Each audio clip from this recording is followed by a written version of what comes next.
తర్వాత వచ్చే regional ring రోడ్డును మనం తొందరలోనే అభివృద్ధి చేసుకోవాలి. ఇవాళ ఇదే కాకుండా ఈ ప్రాంతానికి మెట్రో రైలు కూడా రావాలి.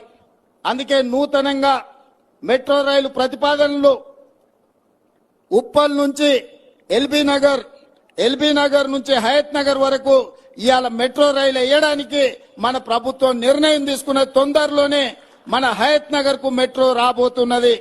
ఎల్బీ నగర్ నుంచి ఓవైసీ హాస్పిటల్ నుంచి చాంద్రాయణగుట్ట నుంచి P3 రోడ్, అక్కడి నుంచి అంతర్జాతీయ ఎయిర్పోర్ట్ వరకు ఇవాళ మనం మెట్రోని ఏర్పాటు చేసుకోబోతున్నాం. రేపు ఎవరైనా హయత్ నగర్ లో మెట్రో ఎక్కిండ్రంటే అంతర్జాతీయ ఎయిర్పోర్ట్ వరకు అంతరాయం లేకుండా ఎల్బీ నగర్ నుంచి ఓవైసీ హాస్పిటల్, అక్కడి నుంచి చాంద్రాయణగుట్ట, అక్కడి నుంచి ఎయిర్పోర్ట్ పోయేటట్టు ఇవాళ మనం మెట్రో రైలు వేసుకుంటున్నాం. దీనికి సంబంధించి అన్ని ప్రణాళికలు సిద్ధమైనవి. 6 నెలలు మన ప్రభుత్వం వచ్చి అవి పూర్తి చేసుకుంటే 3 నెలలు పార్లమెంట్ ఎన్నికల కోడ్లోనే మన కాలం గడిచిపోయింది.